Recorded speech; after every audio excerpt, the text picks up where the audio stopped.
সভাপতি এবং আমাদের এই চত্বরে এসএফআই কর্মী যারা আছেন, যে সাধারণ মানুষের কাছে আমাদের মাইকের আওয়াজ পৌঁছচ্ছে, এই ডেপুটেশনের টিম গেছে, তারা কিছুক্ষণ পরে চলে আসবে। দীর্ঘক্ষণ সভা করার কিছু নেই, এমনি অনেক কথা চলছে। আমি একটু আগে আমাদের আজকের মিছিলের ছবিগুলো দেখছিলাম। মোটামুটি মিছিলের শেষ ভাগ একটা জায়গা থেকে আরেকটা জায়গা পেরোতে লেগেছে 1 মিনিটেরও বেশি সময়। যারা বলেন যে আমাদের দূরবীন দিয়ে খুঁজে পাওয়া যায় না, আমি অনুরোধ করব আপনারা মিছিল টিছিল শেষ করে নিজেদের পাড়ায় গিয়ে নিজেদের পাড়ার থানায়, প্রতিটি নিজেদের থানায় একটা করে হারানোর ওই লস্ট অ্যান্ড ফাউন্ড, হারিয়ে যাওয়া নিরুদ্দেশের ডায়েরি করবেন, একটা করে দূরবীন হারানোর ডায়েরি করবেন এবং সেই দূরবীন খুঁজে পাওয়া গেলে পাড়ার তৃণমূলের অফিসে গিয়ে দিয়ে আসবেন। আর এদের নেতা নেত্রী যিনি নাকি একথা বলেছিলেন যে এদের তো খুঁজেই পাই না বামপন্থীদের, তাদেরকে বলছি আজকে এই কৃষ্ণনগরে আমরা ছাত্ররা শুধু একটা ট্রেলার দিয়ে গেলাম, সিনেমাটা দেখা হবে 3 তারিখ ব্রিগেডের মাঠে। সেই দিন আপনাকে এমন দূরবীন উপহার দেব, আপনি বামপন্থী দেখতে পাবেন কিনা জানি না, সর্ষে ফুল অবশ্যই দেখিয়ে ছাড়বো আপনাকে, সর্ষে ফুল অবশ্যই দেখিয়ে। এমনি আমাদের রাজ্যের মতো, গোটা রাজ্যের মতো নদিয়া জেলাতেও প্রকাশ্যে কলেজ ক্যাম্পাস ইত্যাদির ভিতরে কাজ করা একটু কঠিন। ওরা বলেছে উন্নয়ন দাঁড়িয়ে থাকে 70,000 80,000, আর এখন তো হচ্ছে উন্নয়ন দাঁড়িয়ে থাকছে গেটের বাইরে। তার ফলে আলটিমেটলি যে আমরা যা দেখছি যে ছাত্রছাত্রীরা ছাদে চলে যাচ্ছে পরীক্ষা দিতে, ছাত্রছাত্রীরা মাটিতে বসে পড়ছে পরীক্ষা দিতে, ক্লাস ছাড়া সব জায়গায় ক্লাস হচ্ছে।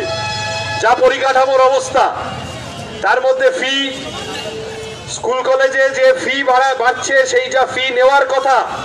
তার থেকে অনেক বেশি করে ডেভেলপমেন্ট ফি, অনেক বেশি করে ফি নিচ্ছে, আরো 100 রকম সমস্যা। আজকে ওরা গেছে, আপনারা ডেপুটেশনের দাবিগুলো দেখেছেন। মিড ডে মিল ক্লাস 12 অবধি যদি করা যায়,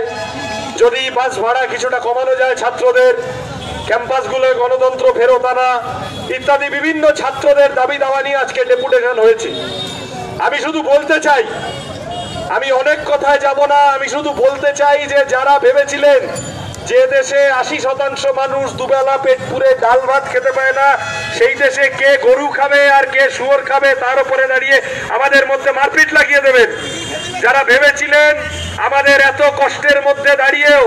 আমাদের খেলা মেলা উৎসবে আটক রেখে আমাদের ভুলিয়ে রাখবেন ছেলে ভুলানো ললিপপ দিয়ে, তারা দেখছেন গত কিছুদিন ধরে কি হচ্ছে। প্রথমে বিভিন্ন ইউনিভার্সিটিতে, তারপরে কৃষক আন্দোলনের জেরে 5টা রাজ্যে কিভাবে বিজেপি ধরাশায়ী হয়েছে সবাই দেখেছেন। শেষ 8-9 জানুয়ারি ধর্মঘট হয়েছে, সেই ধর্মঘট বিজেপির বিরুদ্ধে ডাকা ধর্মঘট ভাঙার জন্য তৃণমূল উঠে পড়ে লেগেছিল।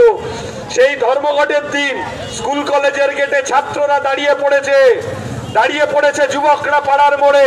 শ্রমিকরা কলকারখানার গেটে দাঁড়িয়ে পড়েছে, কৃষকরা ক্ষেতের আলে দাঁড়িয়ে পড়ে বুঝিয়েছে ওদের ঠিক করে দেওয়া নোটবন্দির লাইনে নয়, ওদের ঠিক করে দেওয়া ওই ইন্টার্ন টিচারের লাইনে নয়। মানুষ যেখানে দাঁড়ায়, हम जहां पे खड़ा होते हैं देश वहीं से शुरू होता है, वहीं से शुरू होता है। আর তৃণমূলের সাথে কিছু আছে, তৃণমূলের এক তো আছে, তৃণমূল বিজেপি এই দুজনেরই এক আছে হচ্ছে ওই হাতে মোটা গলায় মোটা চেন, হাতে বালা পরা গুন্ডা কিছু আছে, আর কিছু আছে উর্দিধারী গুন্ডা আছে কিছু। এই গোটা নদিয়া জেলা জুড়ে শেষ পঞ্চায়েত নির্বাচনেও কি ভূমিকা ছিল দেখা গেছে। যারা তৃণমূলের হয়ে দালালি করছেন, খালি মনে করিয়ে দিতে চাই ভারতী ঘোষের অবস্থা মনে আছে তো? এরা এমনিতে অন্য কিছু না, এমনি এই তৃণমূল পুলিশকে দিয়ে টেবিলের তলায় ঢুকে যেতে বাধ্য করে, এই তৃণমূল পুলিশকে গুলি করে খুন করে, এই তৃণমূল পুলিশের অফিসারদের নিজেদের বাড়িতে মিষ্টি দিতে বাধ্য করে, মিষ্টি বিতরণ করতে। এই তৃণমূলকে দেখলে পুলিশের মোবাইলের রিংটোন হয় চোরি চোরি চুপকে চুপকে। আর আমরা পুলিশের ডিএর দাবিতে রাস্তায় নামলে তখন পুলিশের রিংটোন বদলে হয়ে যায় 7 समंदर पार मैं तेरे पीछे पीछे आ गई। अरे तू नंगा ही तो आया है क्या घंटा लेकर जाएगा কি করবে পুলিশ আমাদের কোনো সব পুলিশ টুলিশ বেশি ভয় পাওয়ার কিছু নেই আমি শুধু কমরেডদের এটুকু বলে যাব গোটা বাংলা জুড়ে যেভাবে নতুন কৃষক আন্দোলনকে ভিত্তি করে ছাত্র আন্দোলনকে ভিত্তি করে যুবক যুবতীদের আন্দোলনকে ভিত্তি করে শ্রমিকদের ধর্মঘট ইত্যাদি গোটা বাংলা জুড়ে যেভাবে নতুন প্রাণের হিল্লোল জেগেছে যারা দুদিন আগেও বলছিল বামপন্থীরা কোথায় তারাই এখন চোখ কচলে বলছে যে না না বিজেপিকে দিয়ে হবে না এরা একটা ব্রিগেড সমাবেশ করতে পারে না ওরা নাকি সরকার পাল্টাবে বিজেপি দিয়ে হবে না আর বিজেপিকে আটকানোর জন্য তৃণমূল ওই দিয়েও হবে না ওদের সেটিং অত্যন্ত গাঢ় যদি সেটিং না থাকতো সারদা নারদার চোরগুলো এতদিন ভেতরে থাকতো ওই একটা সিনেমা স্টার একটা সিনেমার প্রযোজক ওই দিয়ে ওরা কাজ ছাড়তো না আসল মাথাগুলো রাঘব পোয়ালগুলো লোকে তো বলছে কবে থেকে স্লোগান শুনছি যার রটে তার কিছুটা তো ঘটে লোকে তো বলছে দিদির পায়ে হাওয়াই চটি দিদির ভাইরা কোটি কোটি কোটি কোটি এই কোটিপতি গুলোকে ধরতে হবে না হলে একটা শ্রীকান্ত মমতা একটা সুমন চ্যাটার্জি একটা তাপস পাল ধরে হবে না এগুলো বিজেপি ধরবে না আর উল্টো দিকে তৃণমূলের সাথে বিজেপির সেটিং হচ্ছে যে তৃণমূল ওই ফেডারেল ফ্রন্টের গল্প বলে বিজেপি বিরোধী ভোটগুলোকে ভাগ করবে বিজেপিকে ক্ষমতায় আসার সুযোগ করে দেবে সুবিধা করবে সাহায্য করবে আমরা বলছি এই দুটো বিষধর সাপের বিরুদ্ধে আমাদের লড়াই ছাত্রদের লড়াই কলেজ ক্যাম্পাসের ভিতরে গণতান্ত্রিক অধিকার পুনঃপ্রতিষ্ঠা করা পড়াশোনার যে খরচ বাড়ছে অস্বাভাবিক ফি বাড়ছে সেই ফি স্কুল কলেজ ইউনিভার্সিটিতে কমাতে বাধ্য করা কর্তৃপক্ষকে আমাদের কল্যাণী বিশ্ববিদ্যালয় সহ গোটা জেলার বিভিন্ন কলেজে যে পরিকাঠামোর সমস্যা এর মধ্যে সিবিসিএস বলে একটা জিনিস চাপিয়ে দিয়েছে ছাত্ররা